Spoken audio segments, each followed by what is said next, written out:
እኔ በህይወቴ ብዙ የማይሆን ውሳኔ ልወስን የነበረበት ወቅቶች ነበሩ።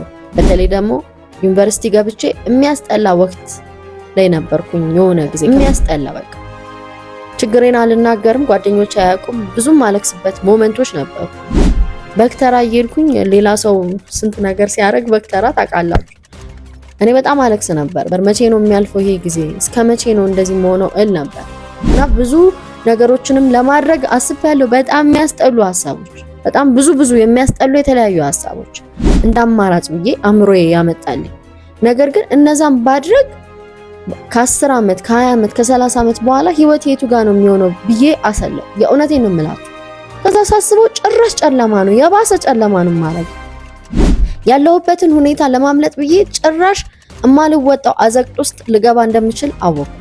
ለጊዜያዊ መፍትሄ ብዬ ዘለቄታዊ የሆነ ዳሜጅ ህይወቴ ላይ ላደርስ እንደምችል አሰብኩ። ስለዚህም ወደ ኋላ አልኩ። እንደምንም ብዬ ጥርሴን ነክሼ ያን የሚያሙ ወቅቶችን ባልፍ፣ እነዛ ጨለማ ጊዜያቶችን ባልፍ ይሻላል ብዬ አሰብኩ። ራሳችሁን ውደዱ። እድሜያችሁን የሚቀጥፍ ውበታችሁን የሚቀጥፍ መንፈሳዊ ነገራችሁን የሚበላ ከሆነ ይቅርባችሁ። ሪስፔክት ዮርሰልፍ። ትረስት ሚ። እኔ ብዙ አቺም የተባልኳቸው ነገሮች አቺም ችያ ሳይቻለሁ ብቻዬን ከእግዚአብሔር ጋር። ከ25 ዓመት በታች የሆናችሁ በተለይ ይህን ቪዲዮ እንዳታሳልፉት ፈልጋለሁ። ምክንያቱም እኔ ከህይወቴ የተማርኩት እድሜ እየጨመረ ሲሄድ የተረዷቸው ነገሮች አሉ። ለዛሬ የተወሰኑትን እነግራችኋለሁ። ምናልባት እናንተ ከ25 ዓመት በታች ሆናችሁ እነኚህን ነገሮች ተረድታችሁ በህይወታችሁ የምትተገብሩ ከሆነ በጣም ብዙ ልታተርፉ እንደምትችሉ አስባለሁ። ለምን? ከ25 ዓመት በታች ብዙ ነገር የምንዘራበት ለመጪው ህይወታችን ከፍ ካልን በኋላ ለቤተሰብ፣ ለትዳር፣ ለስራ፣ ለስኬታችን ብዙ ፋውንዴሽን የምናስቀምጠው በዛ እድሜ ክልል እንደሆነ አስባለሁ። ሳይንስ እንደሚለው ፕሪፍሮንታል ኮርቴክስ ወይም ደግሞ የጀጅመንትን ወይም ማሰላሰልን የሚጠይቀው የአእምሮ ክፍል 25 ዓመት ሳይሞላ ሙሉ በሙሉ እድገቱን አይጨርስም። በዚህም ምክንያት ብዙ ጊዜ በዚህ እድሜ ክልል ውስጥ ያላችሁ ወጣቶች ስሜታዊ የመሆን ነገሮችን ተጣድፎ የማድረግ ሁኔታ ውስጥ ልትገቡ ይችላላችሁ።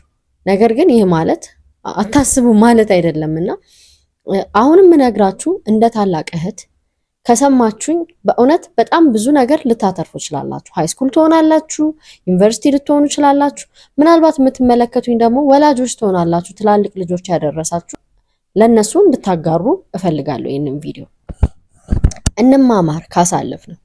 እኔ ለእናንተ የምነግራችሁ ነገር አንደኛው ቢሆን ራሳችሁን እንድትወዱ ነው። ራሳችሁን ውደዱ፣ ነገር ግን ሰልፊሽ አትሁኑ። አይ ኖ ሰልፊሽ ሲባል ብዙ ጊዜ የሚመጣልን ራስ ወዳድ የሚለው ትርጉም ነው፣ ግን አይደለም። ሰልፊሽ ማለት ለራሱ ብቻ አስቦ ሰው ቢጎዳም ምንም ችግር የሌለበት፣ ለራሱ ብቻ በመጠንቀቅ ለሰው ምንም ሁኔታ ውስጥ ቢገባ ወይም ደግሞ ለሰው ግዴለሽ የሆነ ሰው ጤፉ የሆነ አይነት ሰው ነው ሰልፊሽ አይደለ? እኔ ግን ሰልፊሽ የሚለው ትርጉም ራስ ወዳድ ነው ብዬ አላምንም። ምክንያቱም ራስ መውደድ በጣም ጤነኝነት ነው። ከ25 ዓመት በታች ያላችሁ ወጣቶች ራሳችሁን ውደዱ። ራሳችሁን በስርዓት ተንከባከቡ። ራሳችሁን ካልወደዳችሁ፣ ካልተንከባከባችሁ፣ ካላከበራችሁ ማንም አያከብራችሁም፣ አይወዳችሁ። ልንገራችሁ፣ ራስ መውደድ ማለት አለባበስን፣ ንጽህና መጠበቅ ብቻ አይደለም። ራስ መውደድ ማለት አካልን የሚጎዳ ነገር፣ ስሜትን የሚጎዳ ነገር፣ መንፈስን የሚጎዳ ነገርን ላለማድረግ መጠንቀቅ ነው። ልጆች ናችሁ፣ ብዙ ልትሞክሩ ትችላላችሁ፣ ግን የምትፈልጉት ነገር ሁሉ ለእናንተ ይጠቅማል ማለት አይደለም። ለምሳሌ ልንገራችሁ፣ ሱስ ብዙ ጊዜ የሚጀምረው ከ10ዎቹ የእድሜ ክልል ጀምሮ ያው በየትኛውም የእድሜ ክልል ያለ ሰው ሊጀምር ይችላል። በተለይም በእናንተ እድሜ ወይም ደግሞ ከ12 13 ዓመት ህፃናት ጀምሮ ከፍ ያሉት እንደ አዲስ ወደ ሱስ ሊቀላቀሉ ይችላሉ። ግን አራድነት መስሏችሁ ወይም ደግሞ ከጓደኞቻችሁ ላለመነጠል ብላችሁ የምትጀምሩ ሱስ መጀመሪያ ከመንካታችሁ በፊት ማሰብ ያለባችሁ ራሴን ይጠቅመኛል ወይ? ይሄ ነገር ከአመታት በኋላ ትርፍ ያስገኝልኛል ወይ? ፕሮፊት አለው ወይ? እኔን በአመታት ውስጥ የሚያሳድገኝ ነው ወይስ የሚገድለኝ ነው ብላችሁ አስቡ። መንጋው ላለመነጠል ብላችሁ የምትገቡበት ነገር አንዳንዴ በጣም ብዙ የህይወት መስዋዕትነት ሊያስከፍላችሁ ይችላል።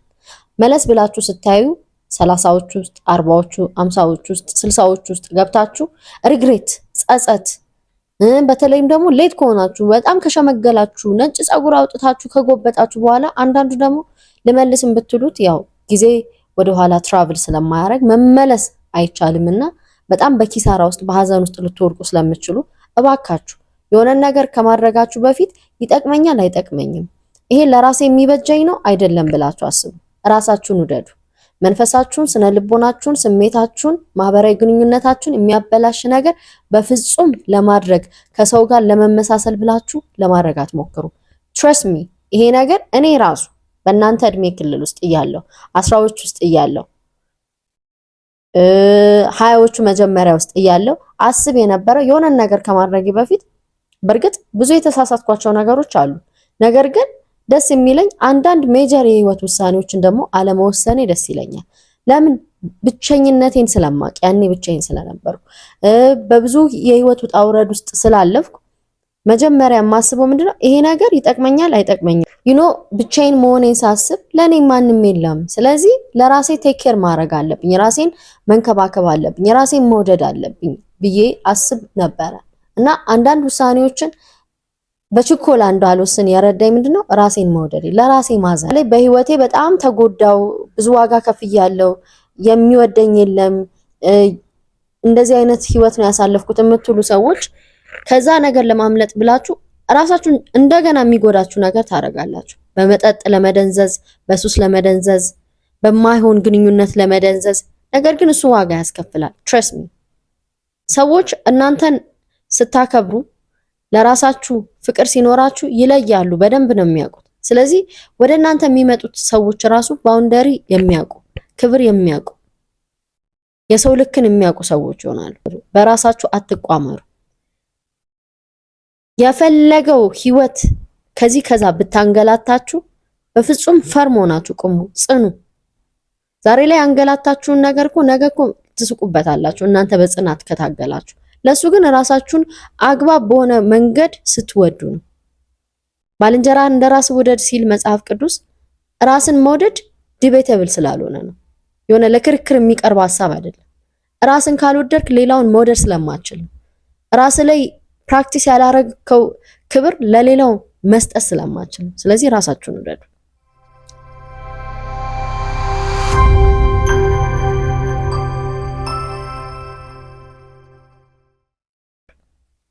ሁለተኛው ደግሞ እኔ እድሜ እየጨመረ በሄደ ቁጥር የተማርኩት 25 ዓመት ሳያልፋችሁ እንደው ብታውቁ ደስ ይለኛል ብዬ የማስበው ነገር አትቸኩሉ። ለምንም ነገር አትቸኩሉ። ይኸውላችሁ ችኮላ ብዙ ጥፋት እንድታጠፉ እማትመልሱት ጥፋት እንድታጠፉ ያደርጋቸዋል። ብዙ ወጣቶች ቸኩለው ወደ ስደት ሄደዋል። ቸኩለው ከቤት ኮብልለዋል። ቸኩለው አግብተዋል። ቸኩለው ሀብት ለማምጣት ቶሎ በቃ ባለ ሀብት ለመሆን ፈልገው ራሳቸውን ገላቸውን ሸጠዋል። ብዙዎች ቸኩለው ከማይሆን ጓደኞች ጋር ግንኙነት ፈጥረው ህይወታቸውን ከስረዋል። ቸኩለው ሱሰኛ ሆነዋል። አቸኩሉ። አይኖ ይሄ እድሜ ክልል በጣም ችኩል የምንልበት ነገሮችን እንዳልኩትኝ ሙሉ በሙሉ ፕሪፍሮንታል ኮርቴክሳችን አመዛዛኙ የአእምሮ ክፍል አድጎ ስላልጨረሰ ለጀጅመንት የምንቸገርበት ስሜታዊ የምንሆንበት ፋይሬጅ ነው። በተለይ 13 እስከ 19 ያለው በተለይ ፋይሬጅ ነው። ከዛም በኋላ ያው ፋየሩ ትንሽ ይቀንሳል ነው እንጂ አለ እሳቱ። ስለዚህ የመቸኮል ነገር ይኖራል። አያችሁ አንዳንዶች ከቤተሰቦቻቸው ጋር ሲጣሉ በቃ እኔ እንደዚህ አይነት ቤተሰብ ውስጥ ከምኖር ብለው የተሰደዱ አሉ። በበረሃ አቋርጠው ለመሄድ ሲሞክሩ ህይወታቸውን ያጡ። አንዳንዶች ከቤተሰባቸው ጋር ሲጣሉ ከዚህ ኑሮ አንዱን ሽማግሌ አግብቼ ብገላገል ይሻለኛል ብለው በጣም በማይሆን ትዳር ውስጥ ገብተው ለተስፋ መቁረጥ፣ ለሐዘን፣ ለዲፕሬሽን ከዛም አልፎ ራስን ለማጥፋት የተጋለጡ አሉ። ዩሲ አንዳንድ ህመሞች የሚያልፉ አይመስለንም፣ ግን ያልፋሉ።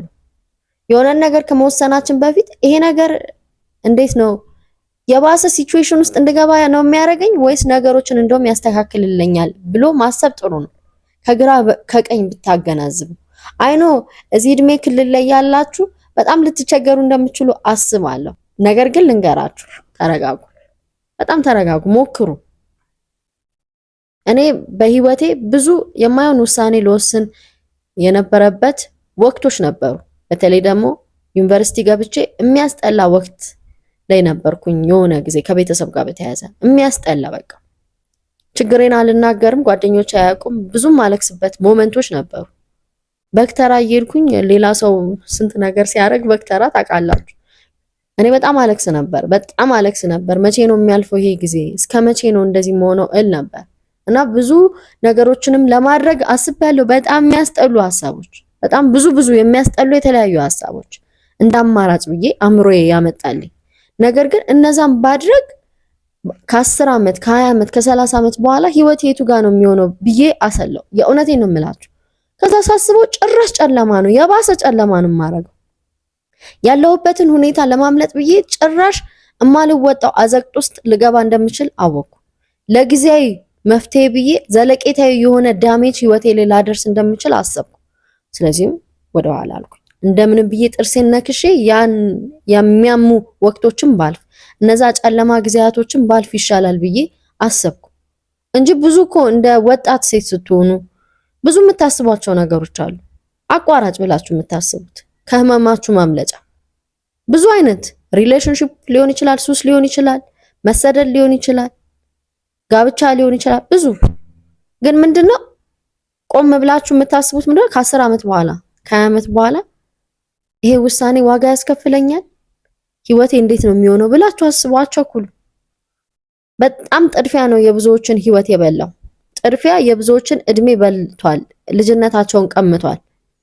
በጣም መጥፎ ሲቹዌሽን አመልጣለሁ ብሎ ጭራሽ ዘወረስት የባሰ አዘቅት ውስጥ የማያስተካክሉት ማስተካከልም ከባድ የሆነባቸው ሲቹዌሽን ውስጥ ገብተዋል። ስለዚህ የሆነ ነገር ለማድረግ ስታስቡ ለዚህ አሁን ለሚያጋጥማችሁ ህመም ብላችሁ ዘለቄታዊ መፍትሄ እንዳትወስኑ ተጠንቀቁ፣ አትቸኩሉ። አንዳንዴ ገዳያችንን ልንወድ እንችላለን፣ የሚያጠፋንን ልንወድ እንችላለን። ስለዚህ የወደድነው ነገር ሁሉ ልክ ነው ማለት አይደለም። በሰው የወደድሽው ያ ሰው ላንቺ ላይሆን ይችላል። ያቺ የወደድካት ቆንጆዬ ሴት ላንተ ማጠቅም ልትሆን ይችላለች። ስለዚህ የሚጠቅመንና የምትወደው ለይ። የወደድነው ሁሉ ይጠቅመናል ማለት አይደለም። ሰው ገዳዩን ይወዳል። ሰው ህይወቱን የሚያበላሽበትን ነገር ይወዳል። ሱስ ውስጥ ስትገቡ እኮ ሱስ እኮ ወዳችሁ ነው የምታደርጉት፣ ግን እድሜያችሁን እያሳጠረ ውበታችሁን እየበላ አስተሳሰባችሁን እየበላ ኮንፊደንሳችሁን እየበላ ነው የሚሄደው። ቶክሲክ ጓደኞች እኮ በጣም ይመቻሉ እኮ። ኑ እንዝናና፣ እንጨፍር፣ እንደዚህ እናድርግ ምናምን ሊሏችሁ ይችላሉ፣ ይመቻሉ ሙዳቸው። ግን እድሜያችሁ እየተቀረጠፈ ጉልበታችሁ እየተቀረጠፈ ንጽህናችሁ እየተበላ ነው የሚመጣው። አያችሁ፣ ስለወደድከው የሆነ ነገር ይጠቅማል ማለት አይደለም። ለኔ የሚጠቅመኝ ምንድነው ብሎ ማሰብ መልካም ነው። በጣም አይኑ ወጣቶች ናችሁ፣ በጣም ያንግ ናችሁ እና ብዙ ጊዜ በፊትም እኛ ሃይ ስኩል እያለን በቃ አሪፍ አይዲያል የሆነ ሃዝባንድ ስለባል፣ እኔ ሴት ትምህርት ቤት ብቻ ነው የተማርኩት፣ ወንዶች አልነበሩም። እና አንዳንድ ጓደኞቻችን ምን ይሉ ነበር? ወይኔ አሪፍ ጫማ የሚያደርግ በቃ ጫማው ብራንድ የሆነ ንጹህ የሆነ ኦ ማይ ጋድ እኔ እንደዛ ካልሆነ አላገባም ይላሉ። እና የሆነ ፓፕ ዘ ባሉን የሚባል የአሜሪካ ሾው አለ፣ ታውቁታላችሁ። ዴቲንግ ሾው ነው፣ ትዳር የሚፈለግበት ፍቅረኛ የሚፈልጉበት ሾው ነው። እና ትላልቅ ሰዎች ናቸው ማለት ላይ ከኔም የበለጡ ምናምን ናቸው አንዳንዶቹ ትላልቅ፣ አንዳንዶቹ ደግሞ የኛም እኩዮች አሉ ምናምን ያንገርም አሉ እና ያላገቡ ናቸው። ግን እና ምንድነው የምትፈልጉት ምናምን ሲባሉ እንደዚህ ይላሉ። ከዛ የሆነ ሰው ይመጣል፣ አለባበሱ እንደነገሩ ጫማው እንደነገሩ ይሆናል። እና ያዩትና እንዴት ነው ተመቸሽ ወደሽ ስትባል አሪፍ ነው፣ በጣም ቆንጆ ነው፣ ደስ ይላል፣ አነጋገሩ ብስለቱ ምናምን አሪፍ ነው፣ ግን አልፈለኩትም፣ አትራክትድ አልሆንኩም። ለምን ሲባል ጫማው ከሸሚዙ ጋር ማች አይደለም። ሲሪየስሊ ጫማና ሸሚዝ አይቀየርም እንዴ? ሰው ፎከስ ማድረግ ያለበት ምኑ ላይ ነው? ካራክተር፣ ማንነት፣ ስብዕና ላይ ነው። አያችሁ እዛ እድሜ ላይ በተለይ አሁን እነዚህ ትላልቅም ሆኖ ነው እንደዚህ የሚሉት፣ ከኔ የበላለጡ ሁላ ናቸው እንደዛ የሚሉት። እና ይገርመኛል ሰው ትልቅ ሰው ሆኖ ራሱ እንደዚህ ያስባል እንዴ እላለሁ። ግን በእናንተ ኤጅ ሱፐርፊሻል የሆነ ነገር ከላይ የሆነ ነገር ሊመስጣችሁ ይችላል። ዋው መኪናው፣ ወይኔ ጉዴ፣ የእጅ ሰዓቱ፣ ጫማው፣ ማይ ጋድ ብራንድ ነው፣ እንደዚህ ነው፣ ናይኪ ነው፣ እንደዚህ ነው የሚያደርገው ምናምን ልትሉ ይችላላችሁ። እሺ እኛ ራሱ በፊት እንዳልኳችሁ ስኬቸርስ ናይኪ ነው እንትን የምትለው ከዛ ደግሞ ኦሪጂናል ነው ምናምን የሚያደርገው የሚቀባው ሽቶ ማይ ጋድ ምናምን እንደዚህ ካልሆነ አላገባ ምናምን የሚባል አለ አይደለ? ምስለትም ስላልነበረ ግን ልንገራችሁ እነኚህ ነገሮች ሁሉ የሚቀየሩ ናቸው፣ መቀየር ይችላሉ። ሰው ፋሽን ሴንስ ጥሩ አይደለም ብላችሁ የምታስቡ ፋሽን አያውቅም የምትሉ ሰው እኮ ጀስት ማልበስ እኮ ነው። በቃ ይሄን ከዚህ ልበስ ብሎ ማስተካከል ነው። ሲምፕል አስታት ማንነትና ስብዕና ባህሪ ግን እንደዛ ይሰራል አይደለም። ስለዚህ ሞር ከላይ ሳይሆን ከውስጥ ያለውን ነገር ቀርባችሁ ማየት ጥሩ ነው የሰውን። እሱን ደግሞ ሰዎችን ጠጋ ብላችሁ ስታዩ ነው። ብዙ ሰዎች ከሩቅ የሚያምሩ ይመስላሉ፣ ሲቀረቡ አያምሩ። ብዙ ሰዎች ከሩቅ ደግሞ መልከጥፉ ይመስላሉ፣ ሲቀረቡ ግን እንደነሱ ያለ ውብ የለም። ዩሲ የሰዎች ውበት ጎልቶ የሚታየው ቀርባችሁ ስታዩ ነው። በቃ የእውነቴን ነው። አሁን እኔ በፊት ላይ በዛ እድሜ ውስጣዊ ውጫዊ ውበት ሲባል ጀስት ዩ ኖ እውነት ላይ መስል ይችላል፣ ግን እመኑኝ አሁን ብዙ ሰዎች በጣም ቆንጆ ሚስት የነበራቸው በጣም መልከ መልካም ባል የነበራቸው እሷን የመሰለች እንዴት ይተዋል? እሱን የመሰለ እንዴት ትለያያላችሁ? ኖ ሰውን የሚያኖረው መልኩ አይደለም ባህሪው ነው። ዩ ሲ ሰው ቆንጆ መልክ ኖሮት ቆንጆ ባህሪ ከሌለው ምን ዋጋ አለው? መልኩ ምን ይሰራላችኋል? መልክ እኮ ይለመዳል። ባይዘው እውነቴን ነው የምነግራችሁ፣ መልክ ይለመዳል። ትንሽ ከዛ ሰው ጋር መኖር ስትጀምሩ ያ ቆንጆ ያላችሁት ሰው ያን ያህል ሰው ወይ እንደሚለው አይሆንባችሁም፣ ይለመዳል። ባህሪ ግን አይለመድም። ባህሪ ኦልዌይስ እንዲመቻችሁ የሚያደርገውም እሱ ነው፣ እንዳይመቻችሁ የሚያደርገውም እሱ ነው። የፈለገው ቆንጆ መልክ ቢኖረው እንዴ ሰይጣን ራሱ የብርሃን መልአክ አድርጎ አይደለ ራሱን የሚገልጠው? በውበቱም እኮ በጣም የተደነቀ እንደነበር እኮ ይናገራል። ግን ሰይጣን ግብሩ ነው እኮ ሰይጣን አድርጎ ይሄ ጨለማ አድርጎ እንዲሳል ራሱ ያደረገው እኮ እንደዛ መስሎ እኮ ቀንድ ያለው ምናምን ጥቁር ምናምን ሆኖ እኮ አይደለም። ሰይጣን መልኩ እንደዛ አይደለም፣ ስራው ነው እንደዛ ያስደረገው። አያችሁ፣ ያው ሰይጣን ቆንጆ ተደርጎ ቢሳል ሰው አይፈራውም በሚለው መሰለኝ እንደዛ የሚስሉት እንጂ ሰይጣን መልኩ እንደዛ አይደለም መጽሐፍ ቅዱስ ላይ የተጻፈው። ምን ልላችሁ ነው? የሰዎች ባህሪ ነው የሚያስውባቸው።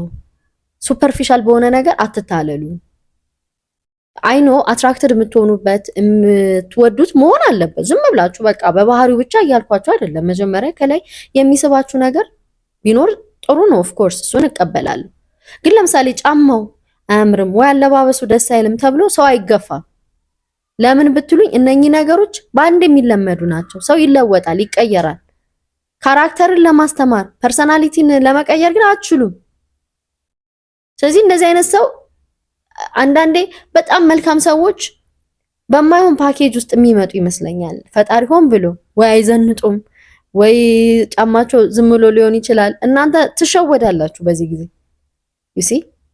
ምክንያቱም የላይኛውን ስታይ የውስጡን ሚስት ታረጊዋለሽ። አሁን ማየት ያስፈልጋል። ብስለት የሚጠይቀው ለዛ ነው። ስለዚህ ቀርባችሁ ዩት እምላችሁ ይሄን። የምትወዱት ሁሉ ይጠቅማችኋል ማለት አይደለም። አንዳንዴ ደግሞ የሚጠቅማችሁ ላትወዱ ይችላላችሁ። ስለዚህ እሱን ቀረብ ብላችሁ ሌላ ደግሞ ለእናንተ መነግራችሁ አመስጋኝነት የበለጠ ያስጨምርላችኋል። የፈለገው ቢሆን አሁን ላይ ሶሻል ሚዲያ ጊዜ ነው። ራሳችሁን ከሌሎች ሰዎች ጋር እንድታወዳደሩ በጣም በብዙ ነገር በሲስተም ፕሬሸር እንደሚደረግባችሁ አስባለሁ። ሰዎች የላዩን ነገር ስክሪፕትድ የሆነ የተጻፈ ነገር ያሳያችኋል እና እያሳያችሁ የእናንተ ህይወት እንድታማርሩ ልትሆኑ ትችላላችሁ። ፕሊስ ዶንት። እያንዳንዳችን ያለን ነገር በጣም ብዙ ነው። ማየት ከቻለን የተሰጠን ነገር በጣም ብዙ ነው። የምናመሰግንበት በጣም ብዙ ነው። ብዙ ጊዜ ሲጎድለን ነው እኮ ያ ነገር እንደነበረ የምናውቀው። ፎር ኤግዛምፕል እኔ የሆነ ጊዜ ጣቴን እሳት አቃጠለኝና ተንገበገብኩ። ትንሿን ጣቴ ተንገበገብኩ። ከዛ በቃ ወይኔ እረፍት ማግኘት አቃተኝ፣ መተኛት አቃተኝ። በቃ እሳት እንትን ሻማ አቃጥሎኝ እኮ ነው በቃ ውሃ ያቋጠረ። ኋላ ላይ ትዝ ሲለኝ እንዴ ስለዚህ ትንሹ የዋጣቴ ሰላም የነበረች ሰዓት ግን ኖቲስም አድርጊያት አላውቅም። ስለ ደህንነቷ ጭራሽ ታይቶኝ እንቅልፍ እንደሚነሳም አላውቅም። የሷ መታመም አያችሁ። ሲጎድል ግን ጤናዋ ሲታወቅ ስታመም ግን ለካ መኖሩ አለመቃጠሌ በሰላም መኖር የራሱ የሚያስመሰግን ነበር። ግን we don't do that። እኛ ሁሌ ሉዝ ስናጣ ነው ትዝ የሚለን እና ግሬትፉል መሆን ነገሮች እንዲጨመር ያደርጋል እንጂ አያስቀንስም። ኮምፕሌን ባረጋችሁ ቁጥር ግን እየጎደለ ነው የሚመጣው። ዲፕረስድ እየሆናችሁ ትመጣላችሁ። በተለይ በዘመነ ሶሻል ሚዲያ ጊዜ አሁን ላይ የራሳችሁን ኑሮ ሶሻል ሚዲያ ላይ ከምታዩት ጋር እያስተያያችሁ በፌክ ህይወት፣ በተጻፈ ህይወት፣ በሚተወን ህይወት እያያችሁ የራሳችሁን አንሳቲስፋይድ የምትሆኑ ከሆነ ትረስት ሚ እንደውም የባሰ ክፍተት እየተፈጠረ ዲፕረስድ እየሆናችሁ ነው የምትመጡት።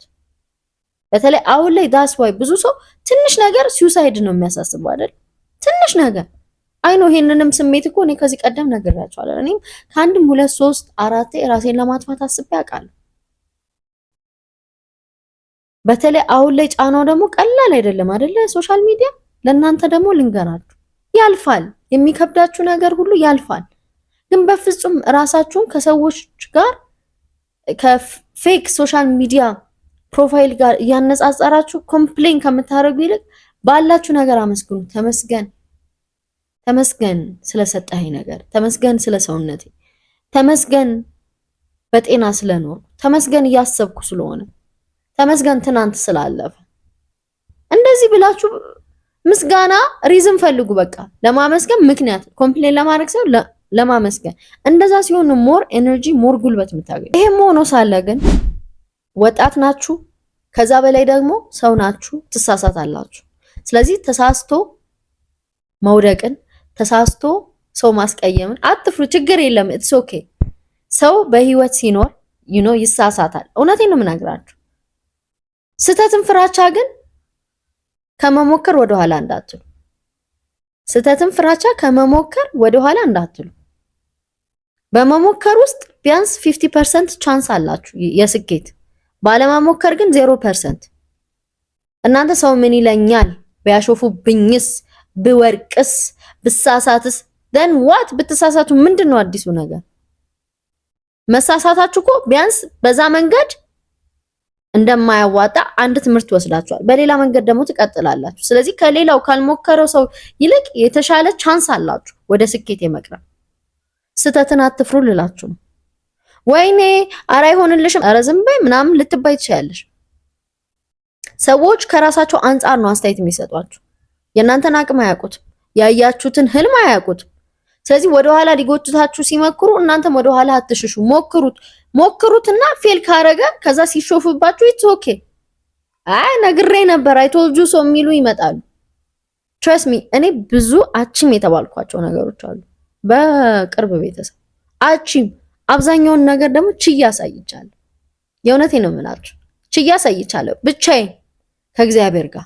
እንደዚህ የለህም፣ እንደዚህ የለሽም፣ ሰው የለሽም፣ እንደዚህ የለሽም፣ ገንዘብ የለሽም፣ እንደዚህ የለሽም፣ እንደዛ የለም ምናምን ቢሏችሁ እንዳሰሟቸው። እናንተ ውስጣችሁ ካመነበት go for it። ብቻ ሰውን የሚጎዳ ይሁን እንጂ ሞክሩና ከተሳሳታችሁ ተሳሳቱ፣ ውደቁ። ምንም አዲስ ነገር የለም። አይደለም በዚህ እድሜ ገና 30 40 50 60 70 ሰው እስትንፋሱ እስከ ቀጠለ ድረስ እየተሳሳተ ነው የሚቀጥለው። ፈጣሪም ይሄን ስለሚያውቅ ነው፣ ጥፋት እንዳለብን ስለሚያውቅ ነው ንስሐ የሰጠን ነው። ንስሐ ማለት ታጠፋለህ፣ ምሕረትን ትጠይቃለህ፣ ዳስት እንጂ አታጠፋም፣ ንጹህ ሆነ ትኖራለህ የሚል ፕሮሚስ ራሱ የለም። ስህተትን አትፍሩ እህት ወንድሞች፣ ታናናሾች፣ ሞክሩ። ቡሊ መደረግ ፈርታችሁ ቤተሰብ አይ ምናምን ፈርታችሁ ኖ፣ ያያችሁትን እናንተ ናችሁ ያያችሁት፣ ህልማችሁ እናንተ ናችሁ ያያችሁት። አትታገሉ። ለሰው ብዙ ለማስረዳት አትሞክሩ። ካሰባችሁበት ቢሾፍባችሁም go for it። ከወደቃችሁ ኢትስ ኦኬ፣ ጎበዞች ናችሁ። ስለሞከራችሁ ነው የወደቃችሁት። የማይሞክር ሰው እንዴት ይወድቃል? አንዳንድ እድሎች ደግሞ ዋንስ ኢን ላይፍ ታይም ነው። ስለዚህ አታሳልፉ፣ ሞክሩ። የሆነ የስራ እንትን ወጣ፣ ሂጂ አፕላይ አድርጊ። እኔ ልንገራችሁ ኢቢኤስ ሰርቻለሁ ለተወሰነ ጊዜ። ኢቢኤስ ሰራ እኔ ባክግራውንዴ አርት አይደለም፣ አርት ማለት ሶሻል አይደለም፣ የሳይንስ ናቹራል ተማሪ ነኝ። ዲግሪን ያገኘሁት በዛ ነው። ሶ የቲያትሪካል አርት ምናምን በምንድነው ቲያትሪካል አርት የተመረቀ ምናምን ኢቢኤስ ላይ ሆስት ይሁን ምናምን የሚል የሆነ ጊዜ የስራ ማስታወቂያ ሰማሁ። እኔ እንግዲህ እንዳነገርኳችሁ ሶሻል አይደለሁም፣ የሳይንስ ተማሪ ነኝ። ምን ይለኛል ሄጄ ብሞክር? አይደለም ካሉኝ በቃ እመለሳለሁ ብዬ ሄጄ አፕላይ አደረኩ። በጣም የሚገርም ማችሁ ጥሩ ኢንተርቪው አድርጌ ጥሩ ሁኔታ ጨረስኩኝ። ከዛ በስንተኛው ቀን ደወሉልኝ፣ ፍቅር እንደዚህ እንደዚህ ከኢቢኤስ ቴሌቪዥን ነው ግቢ ተብለሻል። እኔ የተማርኩት ፐብሊክ ሄልዝ ነው የመጀመሪያ ዲግሪ። ከሕክምና ከጤና ወደ ጋዜጠኝነት ስቶሪን ብነግራችሁ ብዙ ያልገባውበት ነገር የለም። አሁን ያኔ ብናገር ለኩዮቼ ለጓደኞቼ ምንድነው የሚሉኝ? አንቺ ምን ታውቂያለሽ ስለ ጋዜጠኝነት? የሳይንስ ተማሪ አይደለሽ ወይ? ስለ ጤና እንጂ ስለዚህ ጉዳይ እንዴት ታውቂያለሽ? አታውቂም። ሄድኩ፣ ተፈተንኩ፣ ኢንተርቪውን አለፍኩ፣ ስክሪኒንግ አለፍኩ፣ ገባሁ። አያችሁ፣ እኔ ራሴን ስላመንኩት ነው። መውደቅን ስላልፈራው ነው። ሄዶ መመለስን ስላልፈራው ነው። አቺም አትሆኝም መባልን ስላልፈራው ነው። ሞክሩ። የካምፓኒ ፖሊሲ ምናምን ብላችሁ ካልኩሌት አታድርጉ። ሄዳችሁ ሞክሩና አይሆንም ሲባል ትመለሳላችሁ፣ ሌላ ትሞክራላችሁ። ኢቢኤስም አርቲስት ቲቪም ሰርቻለሁ። ተመሳሳይ ሁኔታ የማይገናኝ ዛጋ በሪፖርተርነት ጁኒየር ሪፖርተርነት፣ ዛጋ ደግሞ አሲስታንት ዳይሬክተርነት። እኔ ምንድነኝ? ፐብሊክ ሄልዝ ኦፊሰር የጤና ባለሙያ። ራሴን አመንኩበት። ራሴን ስላመንኩበት ኮንፊደንስ ሌሎች ጋርም ይጋባል።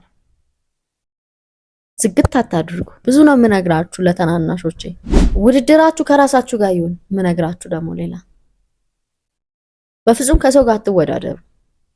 አስቡት፣ ለምሳሌ ራሳችሁን አታወዳድሩ ከሌሎች ሰዎች ጋር ስል አንድ ጽሑፍ ላይም እንዳየሁት ስዕል ነው ተስሎ የተለያዩ እንስሶች ናቸውና ለውድድር ቀርበዋል። አስቡት፣ አሁን ለምሳሌ ሰማይ ላይ በጣም ፈጣን ናት ንስር ስትበር፣ ምድር ላይ አቦ ሸማኔ በጣም ፈጣን ነው ሲሮጥ፣ ውሃ ውስጥ አሳናባሪ በጣም ፈጣን ነው ሲዋኝ። ግን እነኚህ ሶስቱን አምጥታችሁ ደግሞ ምድር ላይ ተወዳደሩ በላችሁ። ንስር መሬት ላይ መሮጥ ትችላለች? ብትወዳደር ከአቦ ሸማኔ ትበልጣለች? አቦ ሸማኔ ሰማይ ላይ ብረር ብትሉት መብረር ይችላል? ቢበር ከንስር ይበልጣል? አሳ ነባሪ ሰማይ ላይ ወስዳችሁ ብረር ብትሉት ይችላል? ንስሯ ውሃ ላይ ያስገብታችሁ ዋኝ ብትሏት ትችላለች? አትችልም። ሁሉም የየራሳቸው ችሎታ አላቸው፣ ተፈጥሯቸው ይወስኗል። የሰው ልጅም የየራሱ ችሎታ ነው ያለው። ፊዚክስ ጎበዝ የሆነ አማርኛ ካልቻልክ በደንብ አማርኛ ፈተና ካልደፈንክ አይባል። ማትስ ላይ በጣም ጎበዝ የሆነ እንግሊሽ ቋንቋ ላይ በጣም ደካማ ሊሆን ይችላል። መናገር በጣም ጎበዝ የሆነ ካልኩሌሽን ያለበት ነገር ላይ ምንም ላይሆን ይችላል። ስለዚህ ራሳችሁም የየራሳችሁ ኳሊቲ አላችሁ።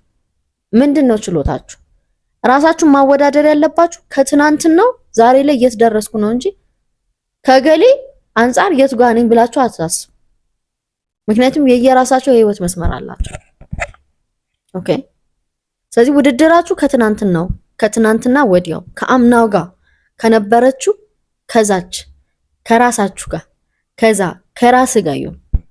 የበለጠ የምትበረታው ሄልዚ የሆነ ኮምፒቲሽን የሚኖር እንደዛ ሲሆን የቱ ጋር ነበርኩ ዛሬ የቱ ጋር ነኝ። ይሄን ልበልና ልጨርስ፣ ገና እንቀጥላለን። አዳማጭነት በጣም በቃ ሰክሰስፉል የሆኑ ሰዎች በጣም ጥቂቶች ያላቸው ስኪል ነው። ብዙ ሰው ተናጋሪ ነው፣ የሚያዳምጥ ጥቂት ነው። ሲያዳምጥም አንዳንዱ ለመመለስ ነው የሚያዳምጠው። እናንተ ማዳመጥ ልመዱ። ለምን መሰላችሁ? ስታዳምጡ ዕውቀትን በደንብ ነው የምትሸምቱት። ስታዳምጡ የአንዳንድ ሰዎች ሞቲቭ ምን እንደሆነ ይገባቸዋል። በጓደኝነትም በሪሌሽንሺፕ ብዙ ከሚያወራ ሰው የበለጠ የሚሰማ ሰው ዋይዝ ነው። ዝም የሚል ሰው ይታዘበኛል መሰለኝ እኔ እፈራለሁ የሚሉ ሰዎች አሉ። ዝም የሚሉ ሰዎች ለምን? ኦብዘርቭ ስለሚያደርጉ። አካባቢን ኦብዘርቭ ያደርጋሉ፣ የሰዎችን ኤነርጂ ኦብዘርቭ ያደርጋሉ፣ ንግግር ኦብዘርቭ ያደርጋሉ። ስለዚህ ወዳጅነትን አጥልላችሁ መለየት ትችላላችሁ። መልካም የሆነውን መልካም ካልሆነው ትለያላችሁ። ብዙ ታውቃላችሁ፣ ትማራላችሁ፣ የሰው ሞቲቭ ትረዳላችሁ። ዝም ብላችሁ የምታወሩ ከሆነ ግን ምንም የምታገኙት ጌን የለም። ለዛ ነው ሰው ሁሉ እኮ ለመስማት የፈጠነ ለመናገር ግን የዘገየ ይሁን ይላል መጽሐፍ ቅዱስ። መናገር አንድ አፍ የተሰጠና ጆሮ ሁለት የሆነው በደንብ ሰምተን ለመናገር ደግሞ እንድንዘገይ ነው ይባላል። አዳማጭነት ትልቅ ስኪል ነው። እንደውም አንድ መጽሐፍ አለ ስቴቨን ኮቬይ መሰለኝ the 7 habits of highly successful people ባልሳሳት ብሎ ካስቀመጠው የሰዎች በጣም በቃ ስኬታማ ቦታ ላይ የደረሱ ሰዎች ትልቅ ስኪል አንዱ ምንድነው? ማድመጥ። በተለይ በዚህ ጊዜ ብዙ ሰው ተናጋሪ በሆነበት ጊዜ ካደመጥክ ህይወትን ታተርፋለህ። ካደመጥሽ በጣም ብዙ ትቀስሚያለሽ። ካደመጥሽ የምትፈልጉት ቦታ ነው የምትደርሱ። ስለዚህ ለመናገር ከመቸኮል ይልቅ ለማድመጥ ቸኩሉ። ብዙ ታተርፋላችሁ። ወዳችኋለሁ። ይቀጥላል። ሀሳብ አስተያየት እቀበላለሁ። ሰብስክራይብ ያላደረጋችሁ ፍቅር ይበልጣልን ሰብስክራይብ አድርጉ፣ ላይክ እና ሼር አድርጉ። እባካችሁ ብዙ ቪዲዮ እንዲታይ ከፈለጋችሁ ላይክ አድርጉ፣ ሼር አድርጉ። ይሄን ቻናል ሰብስክራይብ አድርጉና ቤተሰባችን ይደግ። የምክር አገልግሎት ማግኘት የምትፈልጉ ስራዬ ነው፣ እንጀራዬ ነው። ስለዚህ በነፃ አይደለም። ሰው በነፃ ሲሰጠው አቅልሎ የማየት ነገር አለ። የራሱ የሆነ ክፍያ አለው። እንዲሁም ደግሞ ሌሎች አገልግሎቶችን በተመለከተ መረጃ የምትፈልጉ ከሆነ በቴሌግራም እና በዋትስአፕ ዶክመንቱ ይላክላችኋል። ስለ አገልግሎቱ ወዳችኋለሁ።